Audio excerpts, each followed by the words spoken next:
m'appelle Caroline Bourry, je suis mère de 3 enfants, je tiens des chambres d'hôtes à Bézieux-Saint-Éloi en Normandie et je suis fondatrice de l'association GEDWorld. La jeunesse de GEDWorld, c'est surtout en premier lieu la colère de ma fille qui m'a renvoyé en pleine face nos incohérences d'adultes en leur laissant un monde qui est égoïste, individualiste et dans les excès de tout. GEDWorld, c'est un mouvement global d'entraide et d'échange de savoir-faire pour tous, de citoyens, que ce soit les particuliers, les associations, les professionnels et les mairies qui constituent une collectivité. On veut les rassembler sur un même endroit, un même réseau, pour qu'ils puissent échanger leur savoir-faire, se faire connaître professionnellement. Nous avons développé un site internet le plus simple et le plus convivial possible.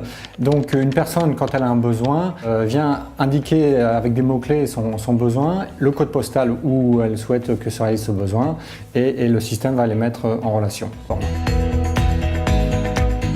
Je trouve très bien qu'on s'entraide les uns les autres dans un petit village. Je peux à l'occasion faire de la couture en considérant que quelqu'un va venir m'aider à la maison. Vu qu'on sauve des animaux trouvés ou maltraités, donc pour éviter le pire, on a besoin de quelqu'un qui est disponible, qui est à l'écoute et qui connaît nos problèmes. Et GED nous apporte tout ce qu'on recherche. GED est une excellente initiative qui crée du lien entre les particuliers, les associations, les collectivités et les professionnels bien sûr.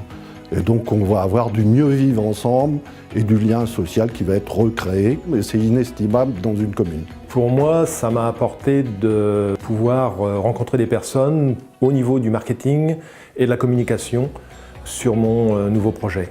Le vêtement séparable. C'est une association, donc il y a une adhésion de 12 € à l'année. On a voulu mettre un prix quand même assez abordable pour que tout le monde puisse adhérer. Cet argent vient pour moitié, pour 50% couvrir nos frais de structure, parce qu'on a des salariés, parce qu'on a une plateforme internet à faire évoluer, mais surtout les 50 autres % servent à alimenter des cagnottes locales, qu'on appelle des tontines, et qui vont finalement permettre de financer des projets locaux, mais des projets professionnels.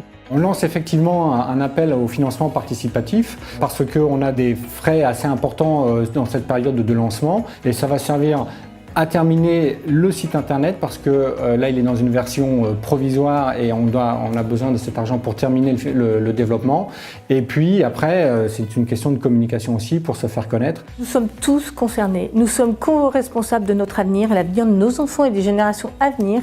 Il est essentiel de reconstruire cette économie par une économie collaborative et participative.